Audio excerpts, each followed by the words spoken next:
Kembali lagi di Cahaya Hati Indonesia. Masya Allah, terima kasih untuk seluruh pemirsa di rumah yang masih bergabung bersama kami ya. Dan baik, kita masuk ke dalam sesi tanya jawab dan alhamdulillahirrahmanirrahim. Nanti kita kasih kesempatan juga buat yang ada di masjid untuk bertanya. Namun yang pertama Ali ingin memberikan appreciate untuk teman-teman semua yang sudah mengirimkan pertanyaannya melalui media sosial kita ya. Ini kita sudah pilihkan. Anggi 199 untuk guruku yang dimuliakan Allah Subhanahu wa taala, Al Habib Nabil Al Musawa. Pertanyaan beliau, kalau untuk para anak yatim semenjak lahir, bagaimana caranya memuliakan orang tua? Apakah hanya dengan mengirimkan doa, katanya Bib? Silakan Bib. Baik, bismillahirrahmanirrahim. Rabbi syrah li sadri wa yassir li amri wahlul 'uqdatan min lisani yafqahu qawli. Bapak Ibu sekalian, ya tadi pertanyaannya bagaimana kalau misalnya seorang anak yang yatim atau anak yang piatu atau yatim piatu. Apa yang bisa kita lakukan untuk kedua orang tua kita ketika kita yatim piatu? Nah, jadi ada beberapa hal Ustadz Ali dan para pemirsa yang dimuliakan Allah yang diajarkan oleh baginda Rasul Sallallahu Alaihi Wasallam berkaitan dengan kalau orang tua kita udah nggak ada, apa birrul walidainnya, ya. Yang pertama, ya kata baginda Rasul Sallallahu Alaihi Wasallam adalah as-salatu alaihima, ya, mendoakan mereka berdua, ya.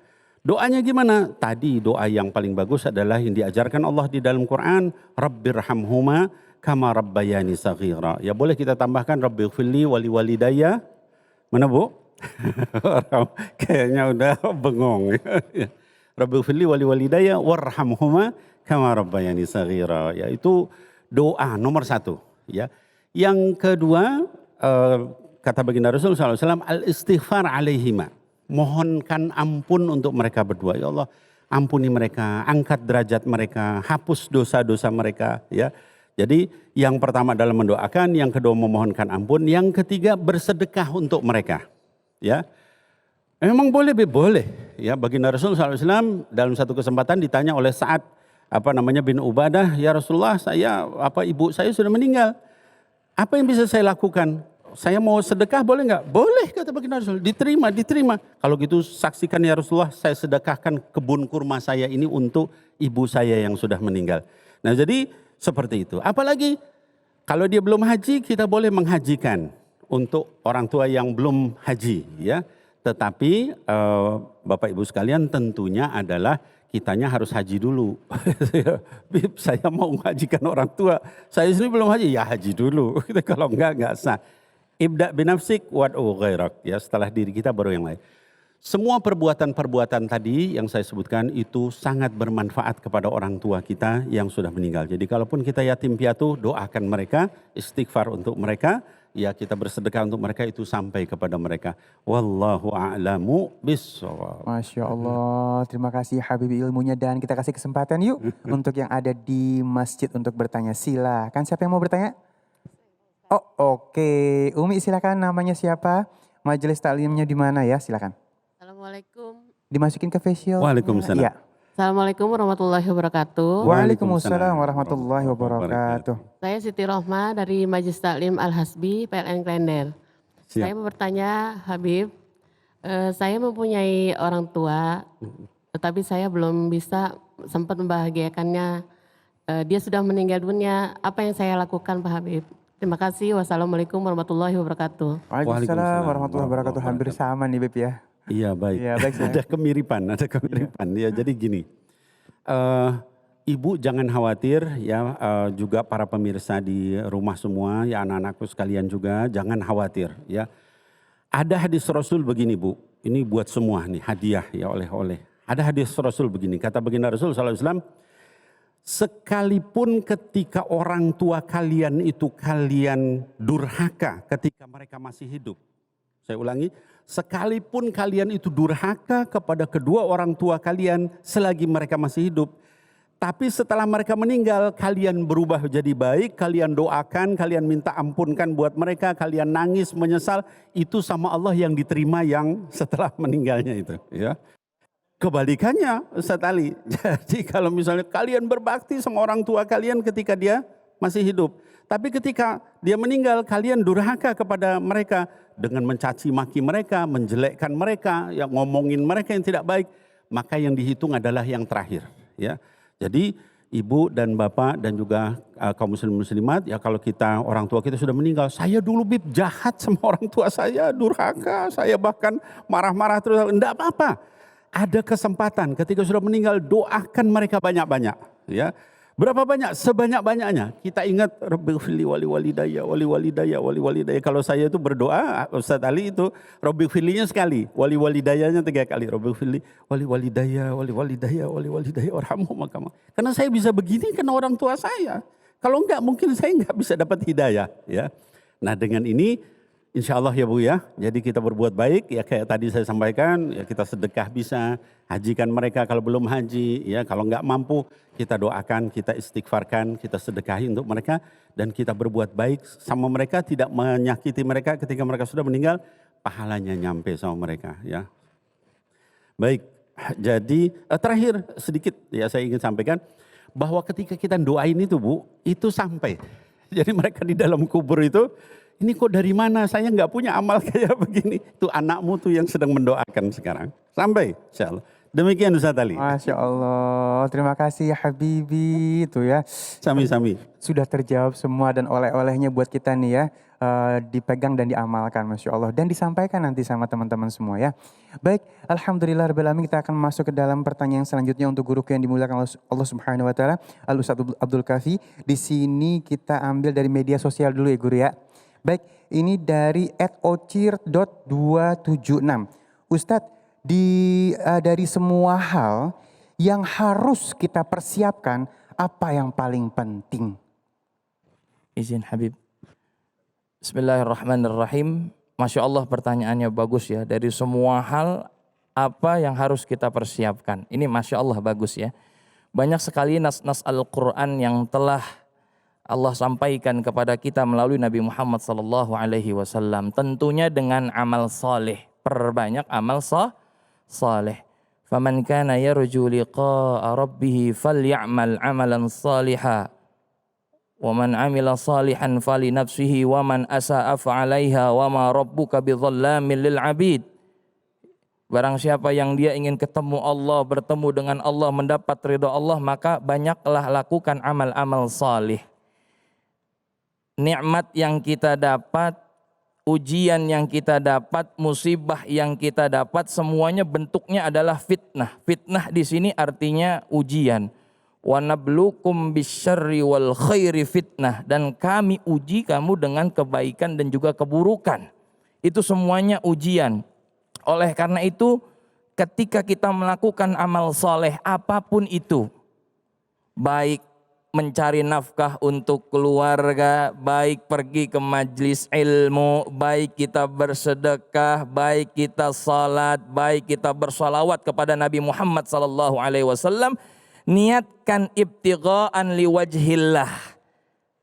Niatkan karena Allah Subhanahu wa Ta'ala, sehingga yang tadinya amal itu biasa-biasa saja, tapi karena Allah, demi meraih ridha Allah menjadi luar biasa dan menjadi amal saleh.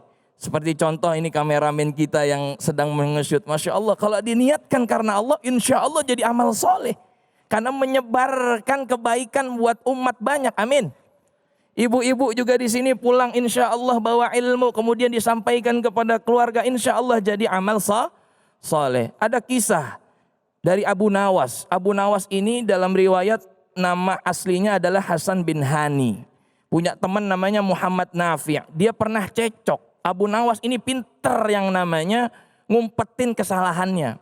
Akhirnya dia cekcok, berantem, nggak temenan lagi.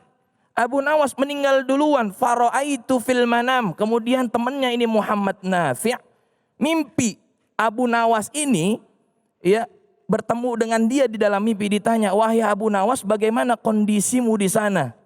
Ma fa'alallah ilaik, apa yang Allah lakukan kepadamu?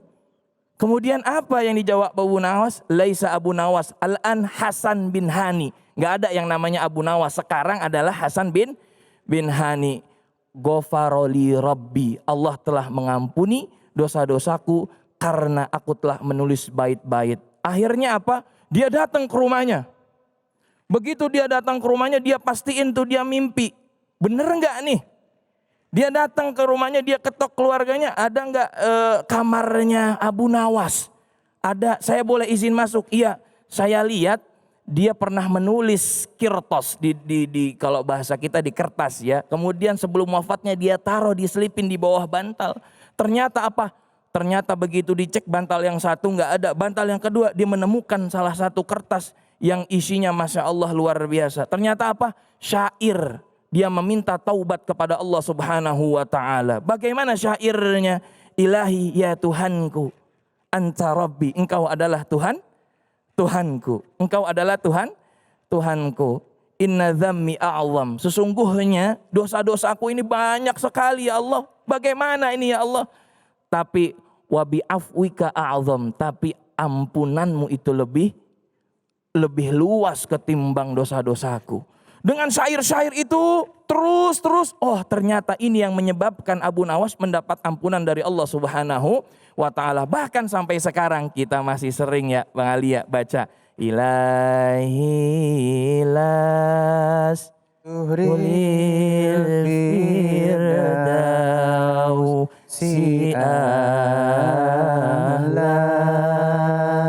Sampai sekarang kita sering baca.